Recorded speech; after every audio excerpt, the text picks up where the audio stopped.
उत्तर प्रदेश आशा workers union ने मांगों को लेकर पूरी न होने पर 15 दिसंबर से अनिश्चितकालीन हड़ताल करने का दिया नोटिस। आपको बता दें, बरेली में शेख दामोदर स्वरूप पार्क में धरना के दौरान उत्तर प्रदेश आशा वर्कर्स यूनियन के कार्यकर्ताओं ने अपनी मांगों को न पूरे होने पर 15 दिसंबर तक अनिश्चितकालीन हड़ताल की धमकी दी है। आशा वर्कर्स यूनियन के कार्यकर्ताओं ने मुख्यमंत्री को संबोधित ज्ञापन अपर जिला अधिकारी को दिया।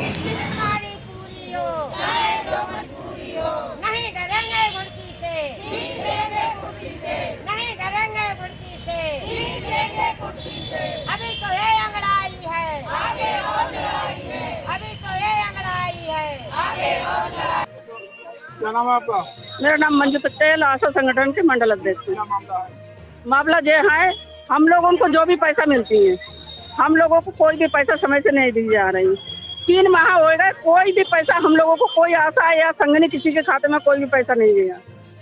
जो पीबीआई के पैसा हम लोगों को 1000 रुपये मंथली मिलता है, 9 माह हो गए, उसकी कोई पैसा की कोई पता ना। और जब भी पैसे की बात करते हैं तो पहले MOIC BCKM का कमीशन की बात होते हैं कि अगर आपके 9000 हो गए तो 5000 आप जमा कराइए तो अभी पैसे पड़ेंगे। हम लोग कोई कमीशन नहीं देंगे। DM साहब से हमारे अनुरोध ये है कि हम लोग जो प्राइवेट में कोई भी आशा मिलता है उसे तत्काल निरस्त कर दिया जाता है, लेकिन PSC CSC से जो भी स्टाफ हम लोगों को रेफर करके भजा रहे हैं कि आपकी डिलीवरी यहाँ नहीं हो पाएगी, आप लोग कोई भी प्राइवेट अस्पताल में लेके जाइए, लेकिन आशा लेके जा रहे हैं तो आशा निरस्त कर दी जा रही। स्टाफ के ऊपर कार्रवाई क्यों ना हो रही? DM साहब से हम लोगों को अनुरोध यही है, अगर आशा निरस्त हो रही तो स्टाफ भी निरस्त होना चाहिए। और हम लोगों को जो भी आशा है, जो भी समस्या उसकी है, उसकी दवाई चाहे ब्लॉक सही, जिला सही, कहीं भी सही, हम लोगों को सरकारी दवाई चाहिए। अगर हम लोग प्राइवेट अस्पताल में दवाई लेने जाते हैं, कोई भी अधिकारी हम लोगों को फोटो खींच के भेज देते हैं DM साहब के पास कि आशा मरीज लेके आए और आशा निरस्त कर दी जाती है। कम से कम उसको एक बार पूछ तो लिया जाए। MOIC ये तो पूछ लिया कि कौन सी कार्य करने आप प्राइवेट अस्पताल में गए।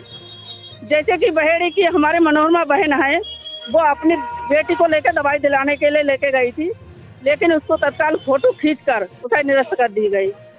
DM साहब से बार बार अनुरोध यही है, कोई भी आशा बिना शर्त की कहीं भी काम नहीं करता है। और दूसरी बात ये है, अगर प्राइवेट जाती है, पहली बात तो हम लोग सरकारी में कार्य कराते हैं, और सरकारी से जब रेफर बनते हैं तो कहीं ना कहीं लेके जाना हम लोगों को मजबूरी है। हम लोग जच्चा बच्चा बचाने के लिए लगे हैं, हम किसी को मृत्यु नहीं दे सकते हैं।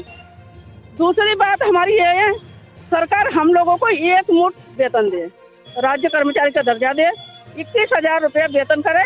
हम लोग कार्य जिस तरह से करवाते हैं उसी तरह से करते रहेंगे। अगर हम लोगों को वेतन नहीं करेंगे सरकार, तो हम लोग ये सरकार बदल देंगे। आशा जितनी भी आशाएं हैं अपने अपने गांव में जाके हम लोग ये चर्चा करेंगे।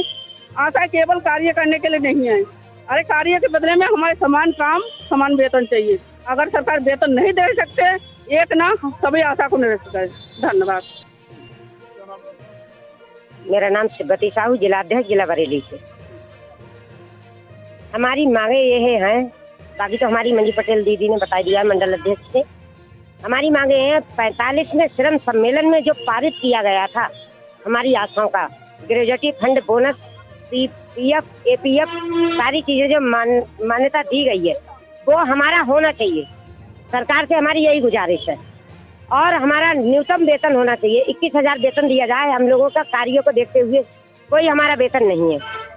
और हमारी तीसरी मांग ये है कि हमारी आशाएं जो लगातार शोषण का शिकार हो रही हैं, वो शोषण ना किया जाए। हमारी आशाओं का, हमारी आशाओं को एक मुश्त वेतन किया जाए, सरकारी कर्मचारी का दर्जा दिया जाए, और जो हमारा 2 करोड़ का घोटाला है, रुका हुआ पिछला पैसा जो है, वो पैसा पूरा हमारी आशाओं का भुगतान तत्काल किया जाए। अगर नहीं होता है तो हम 15 तारीख से लगातार अनिश्चितकाल हड़ताल पे चले जाएंगे, क्योंकि सारे कार्य बंद कर देंगे। टीकाकरण से लेकर वैक्सीन से लेकर सारी चीजें हम बंद कर देंगे, और दामोदर स्वरूप पार्क में ही बैठेंगे हड़ताल पे, और पूरे प्रदेश में बैठेंगी। और मेरा DM साहब से ये अनुरोध है कि हमारे जो लेटर हमारी आशाओं के बनाए गए हैं, जितनी भी आशाएं इनमें सेवा से समाप्त की गई हैं, सबको बहाली की जाए। अगर बहाली नहीं की जाती है तो हम इस बात के लिए कलेक्ट्रेट पे धरना देंगे।